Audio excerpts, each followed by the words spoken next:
Ayahuasca is known as a powerful tool for healing and transformation. But what happens when it opens the door to something darker?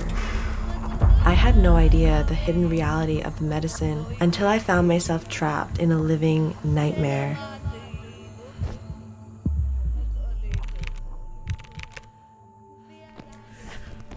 Yeah, so it's been a freaking wild journey with ayahuasca. We hear so many stories of breakthroughs and awakenings, but no one really talks about how many people come out of these ayahuasca ceremonies feeling absolutely worse than they started. And it happens way more often than you might think, even for the most experienced psychonaut or a completely happy and healthy person. And that is the realm of black magic and energy attacks. Many Westerners come to Peru looking for an authentic experience, but are not aware of the reality of how common black magic is. Even with the locals that I know and talk to, a lot of them are afraid of going to the jungles and taking ayahuasca because of how common even sexual abuses. And I did not realize how real this was until it was staring me right in the face. So I spent a month in the jungles of Peru, and I've experienced ayahuasca before this. I ended up at this center, and the first night of taking ayahuasca, it was the most intense and dark ceremony I had ever experienced up to that point. Being out in the sweltering heat, in the pitch black, just hearing the roar of the jungles, I felt like I was being eaten alive.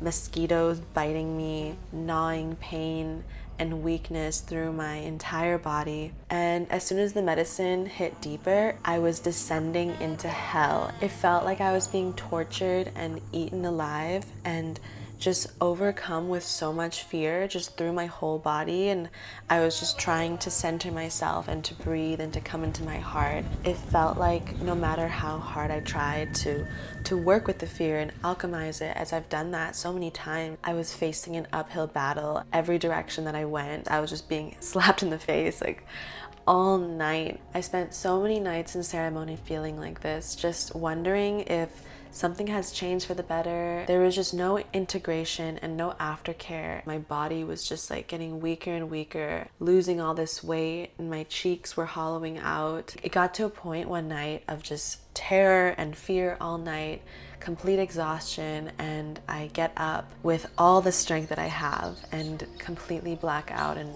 fell to the floor. Coming out of this ayahuasca center, my stomach was completely distended. No matter how much I ate, it felt like I was never satisfied.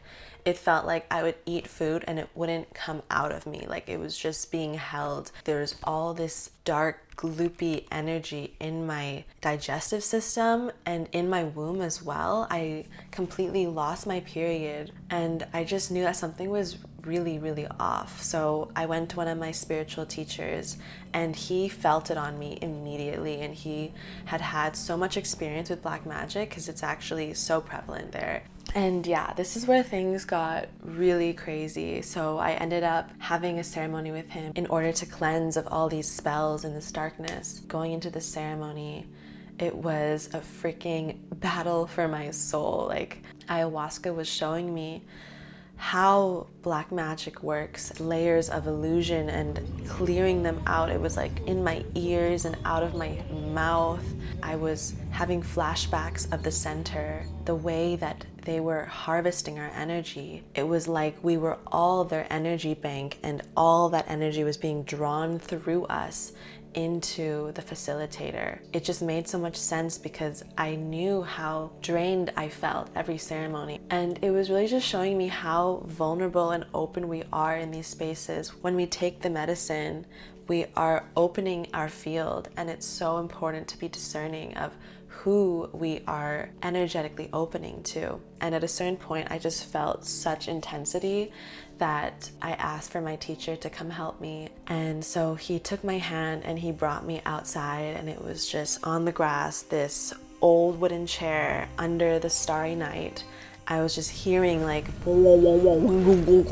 this really intense sound, as if like my ear pressure was popping. My whole body felt like I was in a wormhole, just like trying to stay in this reality. He sits me down on the chair and he has this long candle in his hand and he's like, look at the light, keep your eyes open. My head was rolling around and I was trying so hard to keep my eyes open. It felt like these entities were trying to hide from the light. And I was looking at this candle and it was like my vision was split and there was like 4 flames. And as I was breathing in this candle flame, he started to do these rituals over my body, chanting these sacred names of God. He's like, at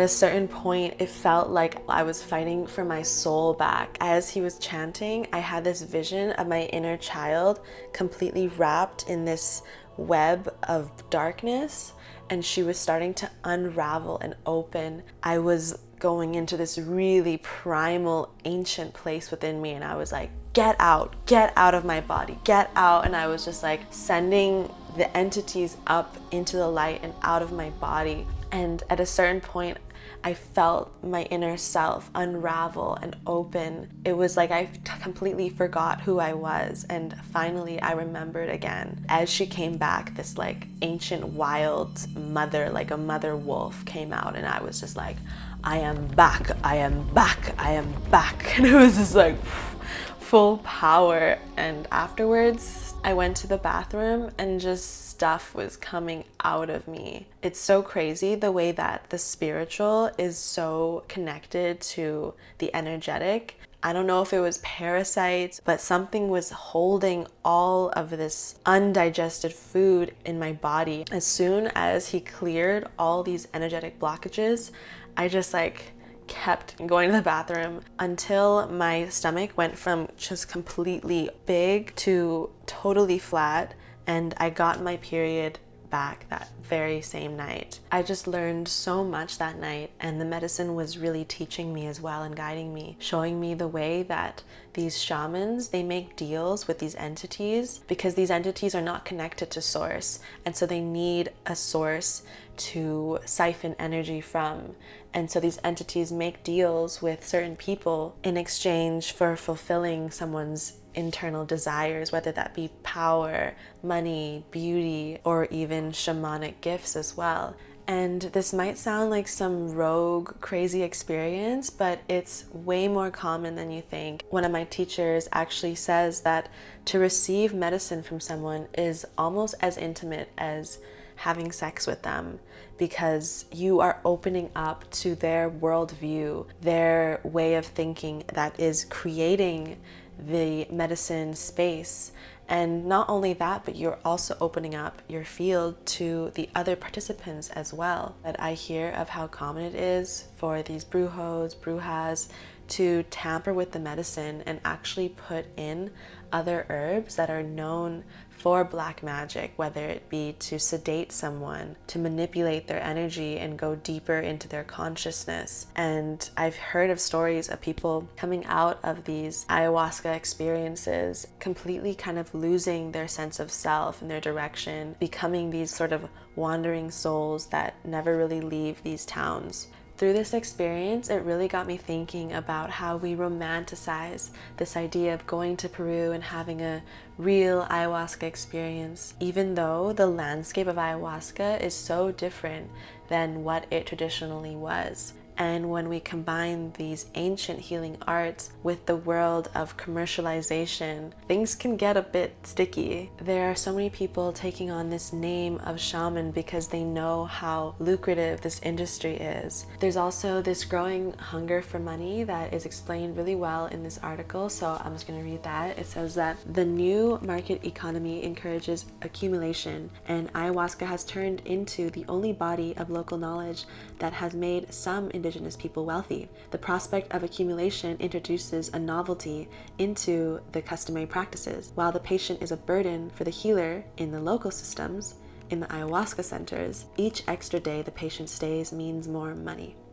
Yeah, and that's what I've seen, that just people are just continually paying I've even heard of shamans using energy darts, which have certain intentions. So these intentions can be that someone becomes an advocate and tries to tell everyone to go to the shaman. These darts can be to make this person fall in love or to continue giving money to the shaman. It's really crazy the things that happen, and I've personally seen this play out in people. Thankfully, I found facilitators that I really trust, and the experience of the medicine is completely night and day. I feel like one of the core things is their connection to God and to Source, and bringing in this divine remembrance. So just because there are these bad experiences does not mean that they all are. And I've experienced incredible and genuine keepers of this medicine and so much healing. But there are so many other ways, and it is not the only path as well. So really feel into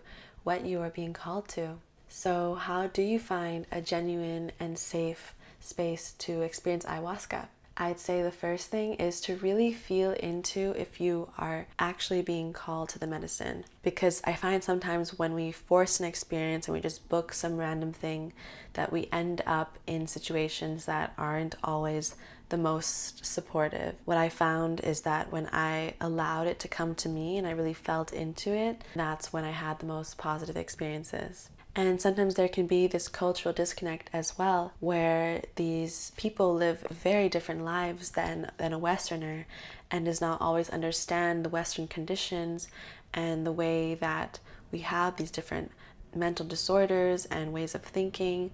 And it can be really supportive to go to a center that perhaps has a therapist or someone who has a background in psychology and is able to support with integration, and who really understands and can connect with you. And the next thing is to really observe the energy of the shaman or facilitator. And they may have all these magical powers in the medicine space, but when you observe them in normal life, do they feel genuine? Do they genuinely care? Do they have humility? Is this someone with qualities that you admire and that you want to step more into? Whatever they are expressing on a daily basis, whatever habits they have, that is what is reflected in the energy of the medicine space as well. People come to experience ayahuasca thinking that because it's so intense that it's deeper healing and it's more powerful, and we're looking for this quick fix, this fast way of healing. And with the prevalence of malpractice,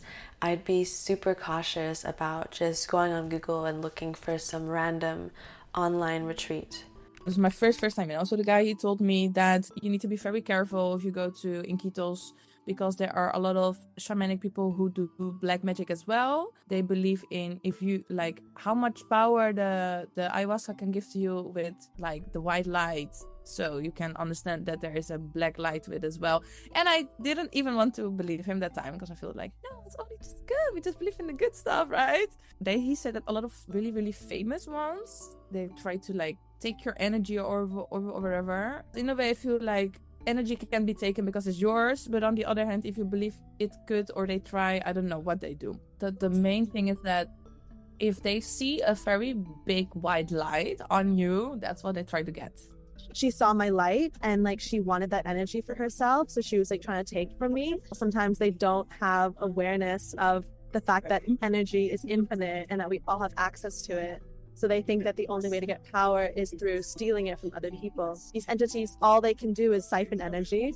That energy is infinite if you actually understand from the higher level. At the end of the day, I realized that whatever they take, I never actually lose. Like, I can always bring my power back. I can always do that work. But it was definitely more than just saying, I'm healed and it's all back to me. Like, it was like layers and layers. These demons, entities had to kind of like lie to you in order for you to feel powerless. And I had to like undo the layers of deception within myself to finally bring all of that back. It can be very traumatizing. Yeah. When you're so open and experiencing all this fear. Yeah. You know, ayahuasca, she really goes to the depths, and I've had high highs and low lows, like the lowest I've had in medicine. And I've heard the worst bad experiences from ayahuasca, and also like the most incredible transformation with ayahuasca. Exactly. But there's such a range. And when we're working with flawed humans that are still working through their own shadows, like that can really be a thing. The biggest thing is really just to trust your intuition. If something feels slightly off, don't disregard that. That's what I did at the start. I was like, her energy feels a little bit cocky, or like it feels a little bit, I don't know, something. Really listen to that and listen to your discernment. The greatest protection that you have is your awareness. Coming out of the center, it took me months of deep work in order to clear the layers of distortion and come back into my strength. But thankfully, it led me to angelic healing and these sacred practices to heal and cleanse and bring in the light. And I feel like I'm stronger because of it. It really brought me so much compassion and understanding. And now it is just so dear to my heart to help others through these experiences. And so yeah, I put together a few resources and tools of the practices that have completely saved me through this process to really strengthen your field in general, no matter what situation that you're in. I have that in the description, and I'll see you on the next one.